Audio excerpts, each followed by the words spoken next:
السلام علیکم ورحمۃ اللہ وبرکاتہ۔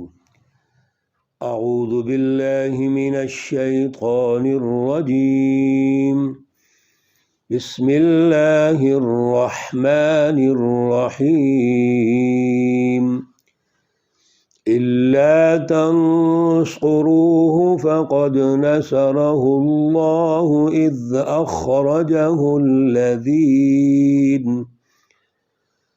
إذ أخرجه الذين كفروا ثاني اثنين إذ هما في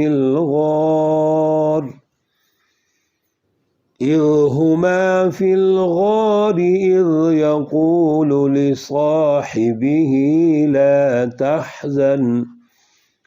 لا تحزن إن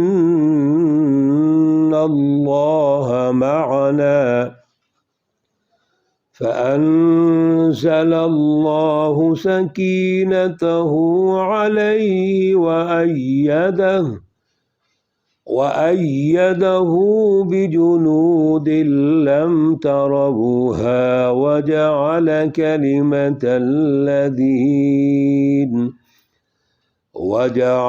كلمة الذين كفروا السفلى وكلمة الله هي العليا والله عزيز حكيم۔ صدق الله العلي العظيم۔ اللهم صل على سيدنا ومولانا محمد النبي الأمي وعلى آله وأصحابه وبارک وسلم وصل علیہ۔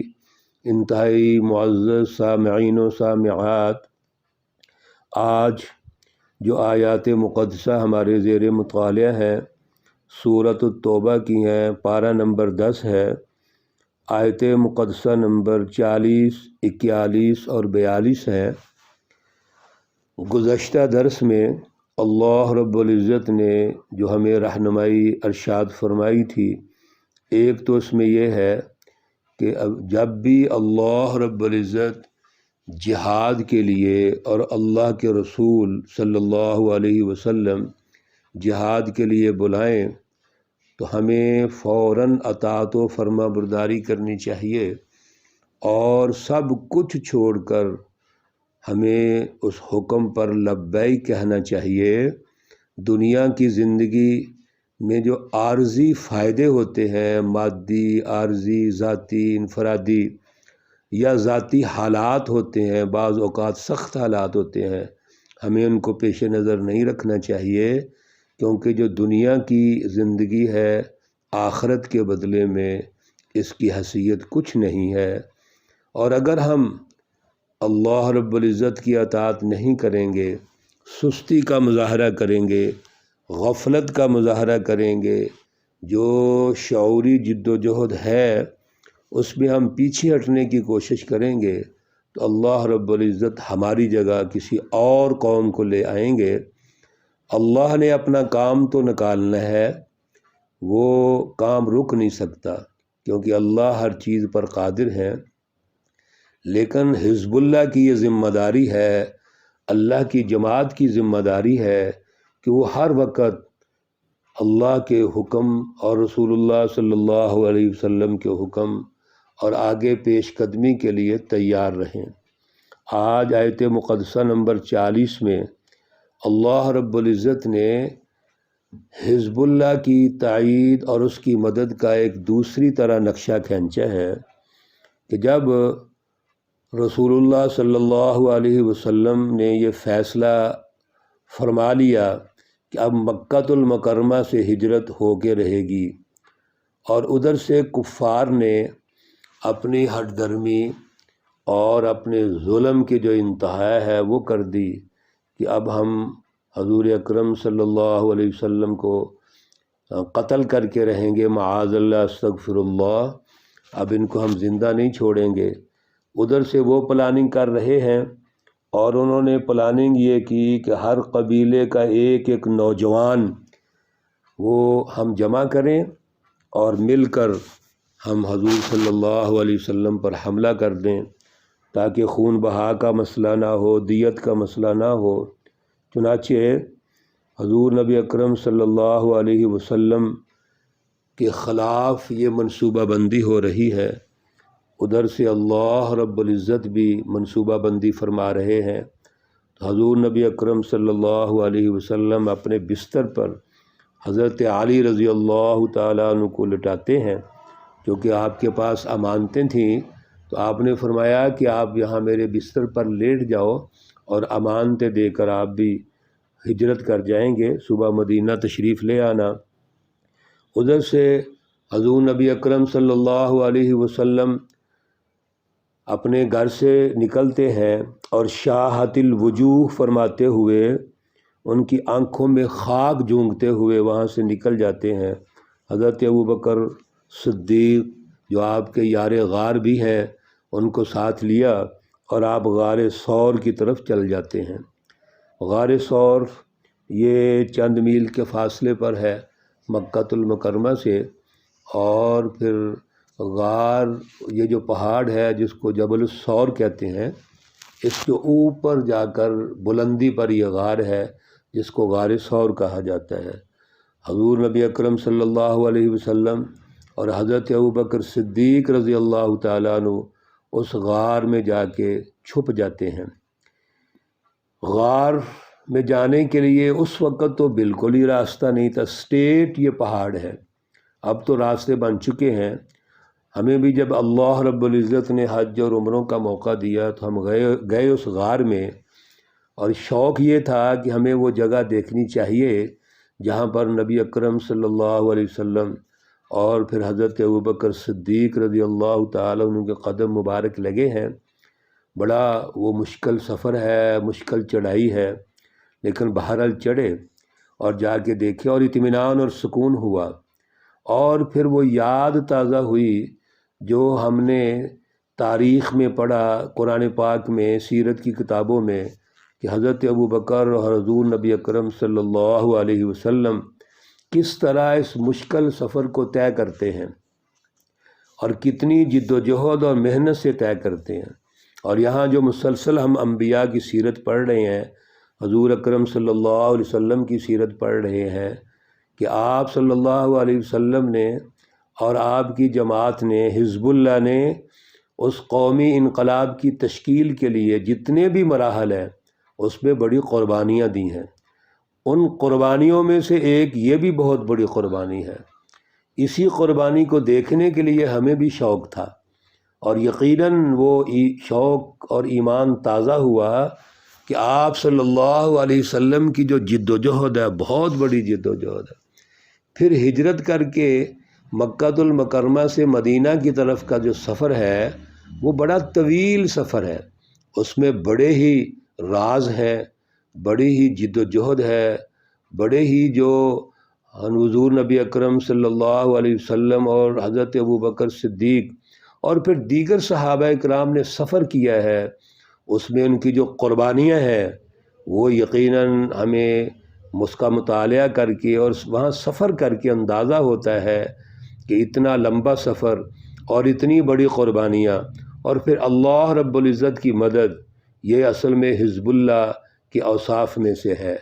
یہ اللہ رب العزت نے اپنی جماعت کو شرف عطا فرمایا ہے کہ ان کی مدد فرمائی ہے، اور اللہ کی مدد کے بغیر کچھ بھی نہیں ہو سکتا۔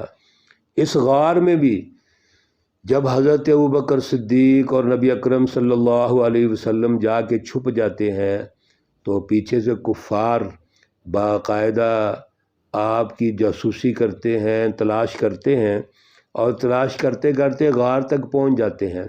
واقعات تو بڑے تفصیل ہے، یہاں پہ ہم بالاختصار وقت کے اعتبار سے یہ عرض کر رہے ہیں کہ غار کے اندر سے جب حضرت ابوبکر صدیق رضی اللہ تعالی عنہ نے دیکھا کہ کفار اور مشرقین اور دشمن تو ہمارے سر پہ ہے، تو اللہ رب العزت نے حضرت ابوبکر صدیق اور نبی علیہ الصلوۃ والسلام پر ایک تسکین نازل فرمائی، سکون نازل فرمایا، اور نبی علیہ الصلوۃ والسلام نے حضرت ابوبکر سے کہا لا تحزن ان اللہ معنا، یہ سارا جو ہمارا سفر ہے یہ تو اللہ کی رضا کے لیے ہے، اللہ تعالیٰ کی بالادستی کے لیے ہے، ایک بہت بڑے نظریے کے لیے ہے، لہذا ہمیں کیوں گھبرانا ہے؟ اللہ ہمارے ساتھ ہیں۔ چنانچہ اللہ رب العزت نے فرشتوں کے ذریعے سے بھی آپ کی مدد فرمائی۔ وَكَلِمَةُ اللَّهِ هِيَ الْعُلْيَا، اور جو اللہ رب العزت کا کلمہ ہے یا نظریہ، اعلیٰ نظریہ، وہ غالب ہوا۔ اور کلمۃ الذین کفروا السفلی، جو کفار کا ایک کلمہ تھا اور نظریہ تھا، وہ مغلوب ہوا۔ چنانچہ وہاں سے نکلے اور نکل کر مدینۃ المنورہ کی طرف کامیاب ہجرت کرتے ہیں۔ آیت نمبر 41 میں اللہ رب العزت نے حکم ارشاد فرمایا کہ انفروا خفافا وثقالا وجاہدوا باموالکم وانفسکم فی سبیل اللہ۔ اللہ رب العزت کے راستے میں اپنی مال اور جانوں کے ساتھ جہاد کرو، اور ہر حالت میں اللہ کے راستے میں نکلو۔ آپ پیادہ ہیں، سوار ہیں، فقیر ہیں، غنی ہیں، جوان ہیں، بوڑھے ہیں، جس حالت میں بھی ہے اللہ کے راستے میں نکلیے، کوچ کیجیے، اپنے اپنے دائرے کے مطابق اور صلاحیت کے مطابق اصل میں نکلنا ہے۔ لیکن پیچھے جو شعور اور نظریہ ہے وہ یہی ہونا چاہیے کہ ہم نے اس جد و جہد میں شامل ہونا ہے، ہم نے پیچھے نہیں رہنا۔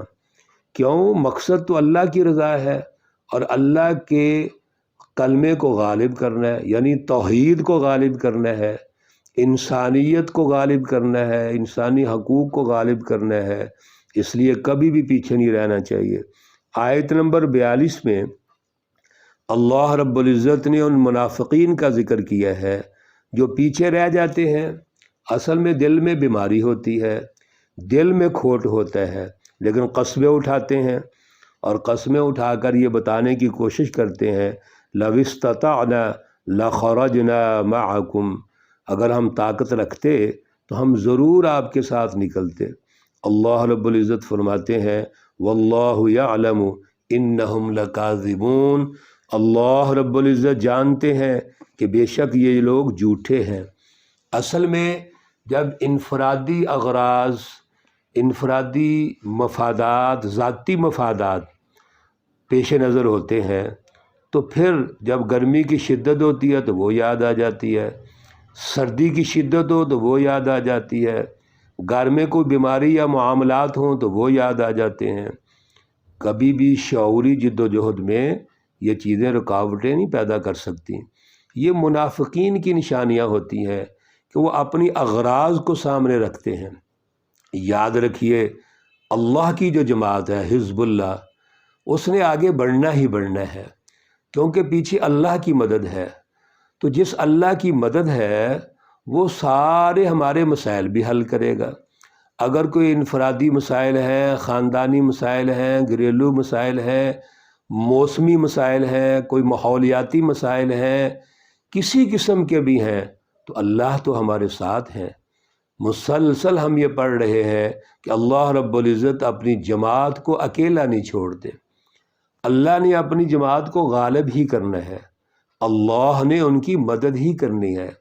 لیکن شرط یہ ہے کہ ہمارے اندر سستی نہیں آنی چاہیے، غفلت نہیں آنی چاہیے، دشمن کے لیے جھکاؤ نہیں ہونا چاہیے، دشمن کے ساتھ کمپرومائز نہیں ہونا چاہیے۔ اپنے نظریے میں ہمیں واضح ہونا چاہیے، اس میں استقامت ہونی چاہیے اور جد و جہد میں آگے بڑھتے رہنا چاہیے۔